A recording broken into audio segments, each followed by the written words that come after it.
In this video, we are going to be discussing the major rumors about AEW and their massive announcement. Is AEW buying Ring of Honor for that tape library so they can get their TV streaming rights, all of that good stuff? We're talking about it in this video. Also, Samoa Joe reveals the real reason why he relinquished the NXT Championship belt prior to the launch of NXT 2.0. This is important if you're an AEW wrestling fan in general, because this is not so much about WWE. This is more so about Samoa Joe's health. And I think this is really important to discuss. Also, in addition to that, Ricochet is being listed as the #2 top babyface on SmackDown internally. This guy is given an opportunity. I think WWE is doing this to possibly prevent him from leaving the company. Let's talk about it all in today's video. If your name's listed on the ticker, thank you. You are a contributor to this channel, and I want you to know how much you are appreciated here.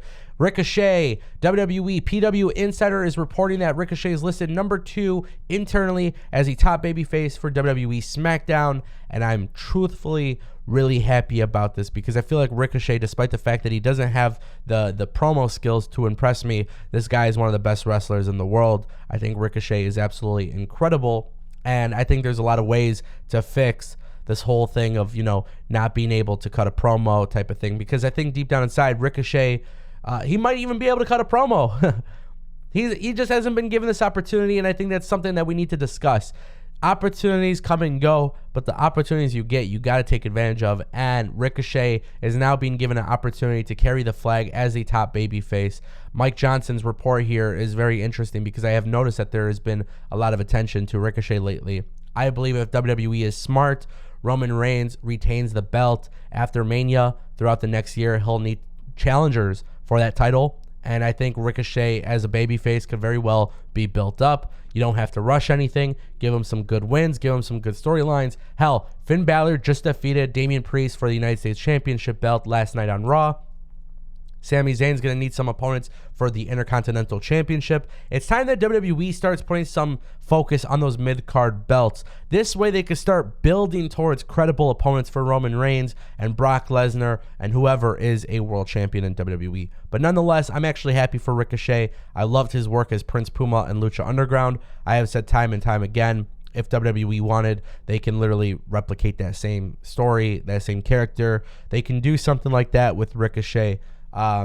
But as it stands, Ricochet's got the look to be a star. There's just a couple things that I think are shortcomings. Not a big deal. It can all get worked out in the long run. He just needs the opportunity to show the world if that's true. Samoa Joe is going into the Ring of Honor Hall of Fame. Samoa Joe is on Busted Open Radio discussing why he relinquished the NXT Championship belt. Now, if you are a fan of AEW, Impact, New Japan, ROH, this topic is serious because this entire time when Samoa Joe was claiming to be injured, we genuinely thought that Samoa Joe was just not going to be cleared to wrestle, which was a very strange situation because Samoa Joe did end up getting cleared to wrestle. He came back and then he just abruptly said, hey, I'm injured and I'm relinquishing my belt. Now, the reason why I want to bring this up, really, really important, is because Samoa Joe did reveal that he tested positive for COVID. So this is not anything to do with concussions, back, bones, anything, right? This is something that is obviously time has passed. He defeated COVID, but he tested positive. Vince McMahon basically called him. He wanted to go in a different direction with NXT. Samoa Joe was more than happy to relinquish it and then become one of the head trainers for NXT. He was working with people on a one-by-one basis. He was really happy with behind the scenes helping young stars. And I think if you are a company like AEW or Impact Wrestling, where you should be focused on developing the talent for tomorrow, Samoa Joe should come in, get a quick, brief run, and then I think also at that point he can retire and go into a coaching, producing, training role, especially because we don't know what's happening with Cody Rhodes in AEW and Nightmare Factory. There's not a lot of transparency on that development. It is important to say that AEW should really take developmental stuff serious. Bringing in Samoa Joe could be a really cool thing. Maybe a couple of quick dream matches that we haven't seen, and then let him go and develop talent, because that is what he likes to do. And thankfully, we know he is cleared to wrestle. Thankfully, we know it wasn't anything as serious as we all thought, which is fantastic news. AEW on HBO Max. It's something that we've been covering on this channel for 3 years. No, seriously, you could go back in the channel, filter the oldest videos. You guys could find us on this channel talking about HBO Max and AEW. We still don't know for sure what is happening, but there is this belief that AEW has no interest in buying ROH for anything other than their tape library. Now, Dave Meltzer was speculating on this, and it was very interesting because a lot of people are kind of confused as to what's actually happening here. Is Cody Rhodes going to be coming in, running ROH, all that good stuff? Now, Dave Meltzer speculates that basically, it doesn't really make sense. You know, people have this fantasy booking of wanting this Cody thing to be a work for whatever reason. So it's like Cody can then run Ring of Honor and the whole thing's a work. Meltzer doesn't believe this is what is happening. In fact, Meltzer continues by saying, if Tony Khan was to purchase ROH, it would likely be for the tape library that features many stars currently in AEW.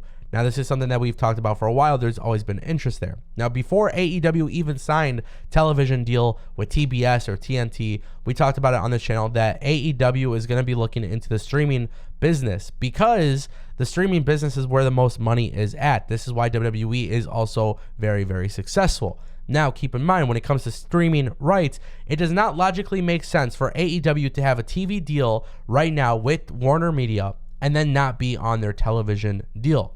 If you guys join the Discord, I've talked about this a lot in depth. I've also talked to in depth a lot on the channel. Warner Media, HBO Max, has over 70 million subscribers, roughly. Now, keep in mind, HBO Max is given to a lot of customers within AT&T cell phones for free. But the point that I'm making is that HBO Max is one of the larger streaming services.